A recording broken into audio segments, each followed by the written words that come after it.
Hello, नमस्कार दोस्तों। इस वीडियो में मैं आईबीपीएस एसओ स्पेशलिस्ट ऑफिसर की रिक्रूटमेंट के बारे में चर्चा करने जा रहा हूं। तो सबसे पहले हम आईबीपीएस एसओ की नोटिफिकेशन डाउनलोड कर लेते हैं, जिसके लिए हमें आईबीपीएस की साइट पर जाना पड़ेगा।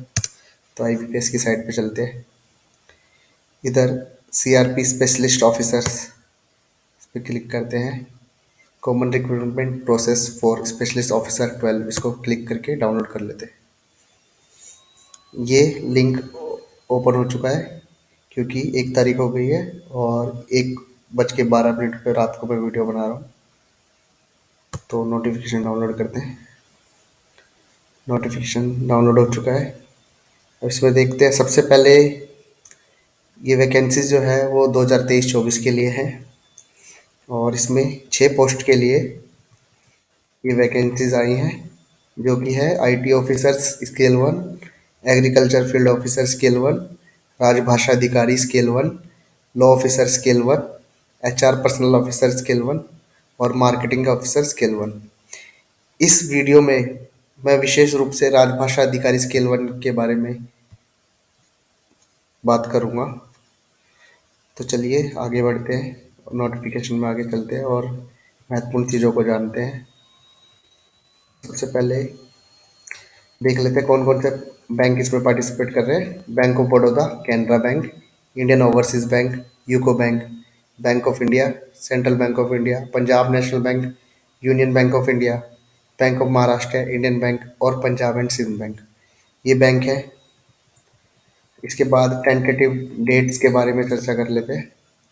तो ऑनलाइन रजिस्ट्रेशन 1 तारीख से स्टार्ट हो जाएंगे, आज से, और 21 तारीख तक चलेंगे, 21 नवंबर तक। लास्ट डेट है जो पेमेंट की, वो है 21 तारीख। और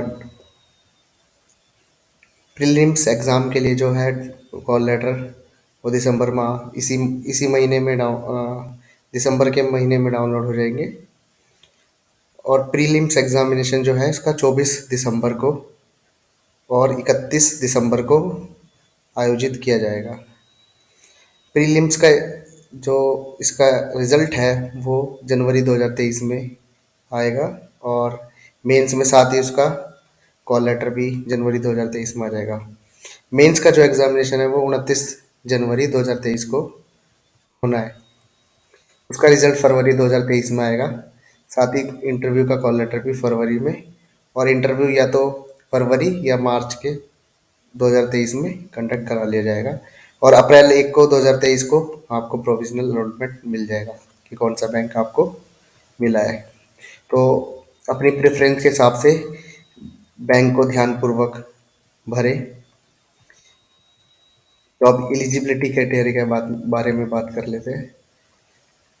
तो सबसे पहले तो देख लेते हैं कि हाँ, नेशनल इंडिया का नागरिक होना चाहिए। मिनिमम एज 20 और मैक्सिमम 30 होनी चाहिए।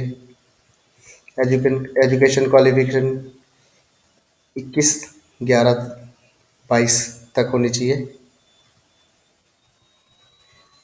राजभाषा अधिकारी स्केल 1 के लिए जो एलिजिबिलिटी क्राइटेरिया है वो है post graduation degree in Hindi with English as a subject at the degree graduation level. यानी पोस्ट ग्रेजुएशन जो डिग्री है वो हिंदी में होना चाहिए और English as a subject degree graduation level में होना चाहिए। यानी एमए हिंदी में होना चाहिए और ग्रेजुएशन में एक सब्जेक्ट के रूप में इंग्लिश पढ़ा होना चाहिए। या फिर post graduation degree in Sanskrit with English and Hindi as a subject at the degree graduation level.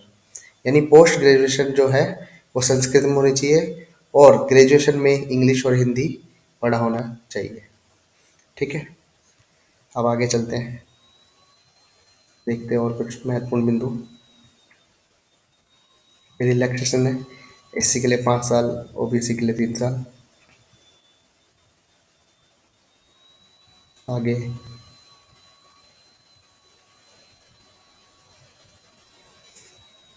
इस नोटिफिकेशन का लिंक मैं अपने डिस्क्रिप्शन बॉक्स में दे दूंगा, आप वहां से भी डाउनलोड करके पढ़ सकते हैं, या आप आईबीपीएस की साइट से भी डाउनलोड करके देख सकते हैं। अप्लाई करने से पहले इसको एक बार पूरा ज़रूर पढ़िए, उसके बाद ही अप्लाई करिए। ठीक है, अब ऑनलाइन एग्जामिनेशन का पैटर्न देख लेते हैं एक बार प्रीलिम्स का। तो राजभाषा अधिकारी और लॉ ऑफिसर के लिए सेम एग्जाम पैटर्न रहता है प्री का। इंग्लिश, रीजनिंग और GS, general awareness with special reference to banking industry. ये तीन सब्जेक्ट ही आते हैं, तीनों में 50 क्वेश्चन होते हैं और मैक्सिमम मार्क्स 125 होते हैं तीनों का मिला के। लेकिन इंग्लिश में सिर्फ 25 मार्क्स का होता है, जिसमें 50 क्वेश्चन आते हैं, यानी हर एक क्वेश्चन सिर्फ आधा मार्क्स का होता है। और सब सेक्शन को करने के लिए 40-40 मिनट दिए जाते हैं। और इसमें सबसे इम्पोर्टेंट इंग्लिश सेक्शन ही होता है, क्योंकि इसी की कट ऑफ हमेशा ज़्यादा ही रहती है। बाकी रीजनिंग और जनरल अवेयरनेस की कट ऑफ थोड़ी कम ही रहती है। तो इंग्लिश का सेक्शन बहुत ध्यान से करना है और इसमें अच्छे मार्क्स लेने की कोशिश करनी है पूरी। तो आगे बाकी और पोस्ट के लिए सेम सिलेबस है, बस जो राजभाषा अधिकारी और लॉ ऑफिसर के लिए जनरल अवेयरनेस है, उसकी जगह पर सिर्फ यहाँ पर क्वांटिटेटिव एप्टीट्यूड ऐड हो जाता है। आगे चलते हैं। मेंस एग्जामिनेशन बाकी फील्ड के लिए law officer, IT officer, agriculture officer और एचआर पर्सनल ऑफिसर और मार्केटिंग ऑफिसर के लिए प्रोफेशनल नॉलेज उसमें 60 क्वेश्चन होते हैं और 60 मार्क्स के होते हैं। और ये इनको 45 मिनट मिलते हैं। इंग्लिश और हिंदी में इनका मीडियम होता है। लेकिन सिर्फ राजभाषा अधिकारी की पोस्ट के लिए ही अ, इसमें दो एग्ज़ाम होते हैं, एक होता है डिस्क्रिप्टिव और एक होता है ऑब्जेक्टिव। ऑब्जेक्टिव जो होता है उसमें सिर्फ 45 क्वेश्चन आते हैं और 45 ही मार्क्स के होते हैं, हर क्वेश्चन एक नंबर का होता है। ठीक है, और इसको करने के लिए सिर्फ 30 मिनट का समय दिया जाता है और इसमें नेगेटिव मार्किंग होती है इस 45 क्वेश्चन में। तो इस 45 क्वेश्चन को ध्यान से करने की ज़रूरत है। बाकी दूसरा जो एग्ज़ाम है डिस्क्रिप्टिव, इसमें सिर्फ दो क्वेश्चन होते हैं और ये 15 मार्क्स का होता है। लेकिन इस इन दो क्वेश्चन में ट्रांसलेट करना होता है हिंदी से इंग्लिश और इंग्लिश से हिंदी। तो और ट्रांसलेट करने के साथ ही इसको टाइप करके ट्रांसलेट करना होता है, इंग्लिश को हिंदी में और हिंदी को इंग्लिश में। तो आपको इंग्लिश और हिंदी की दोनों की अच्छी टाइपिंग आनी चाहिए, तभी आप इन दोनों पैराग्राफ को पूरा कर सकते हो। तो ये 15 मार्क्स का होता है, साढ़े सात नंबर का, जिसके लिए भी 30 मिनट मिलते हैं। और ये अगर आप अच्छे से टाइप करते हैं और ट्रांसलेट कर लेते हैं तो ये दोनों पैसेज पूरे हो सकते हैं। तो इसको ध्यान से करिएगा। बाकी कोशिश करिएगा कि इस 45 नंबर के क्वेश्चन में ज़्यादा से ज़्यादा मार्क्स लेने की कोशिश करनी। तो आगे चलते हैं। एग्जामिनेशन सेंटर, जहाँ पे भी आपकी सिटी है वहीं आप एग्जामिनेशन सेंटर डाल दीजिए।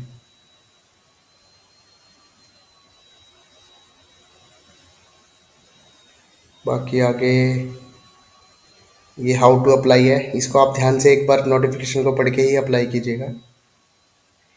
और फीस की बात कर लेते हैं तो SC ST के लिए सिर्फ 175 रुपये है और जनरल OBC के लिए 850 रुपये है। तो ये फीस है। ठीक है, आगे चलते हैं नोटिफिकेशन में।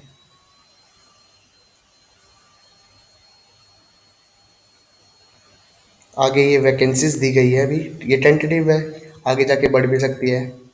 तो इसमें IT ऑफिसर के लिए जो टोटल वैकेंसी है वो 44 है। AFO के लिए जो टोटल वैकेंसी वो 516 है। और राजभाषा अधिकारी स्केल 1 के लिए अभी फ़िलहाल जो टोटल वैकेंसी है वो 25 है। क्योंकि अभी 5 बैंकों ने रिपोर्ट नहीं की है वैकेंसीज, तो इस वैकेंसीज को बढ़ने के चांसेस है। तो आप ध्यान से तैयारी करते रहिए और इस वैकेंसीज को फ़िलहाल फाइनल मान के ही आप तैयारी कीजिए। बाकी इसमें और भी ऐड होंगी, डेफिनेटली ऐड होंगी, क्योंकि अभी 5 बैंक्स ने रिपोर्ट नहीं की है। बाकी लॉ ऑफिसर में 10 ही वैकेंसी है टोटल और HR में 15 है, मार्केटिंग में 100 वैकेंसी टोटल है। तो बस ये नोटिफिकेशन यहाँ पर ख़त्म हो गया है लगभग। आप इसको एक बार ध्यान से पढ़ के ही आगे बढ़िएगा और पढ़ने के बाद ही अप्लाई कीजिएगा। बाकी आईबीपीएस एसओ राजभाषा अधिकारी की सैलरी स्लिप का वीडियो और अलाउंसेस का वीडियो कल आने वाला है, तो चैनल ज़रूर सब्सक्राइब कर लेना। और साथ ही आगे आने वाली वीडियोस भी आईबीपीएस एसओ राजभाषा अधिकारी के एग्ज़ाम पैटर्न से लेके और तैयारी से रिलेटेड आने वाली है, तो चैनल सब्सक्राइब कर लेना ताकि आप नोटिफिकेशन मिस ना कर सको। धन्यवाद।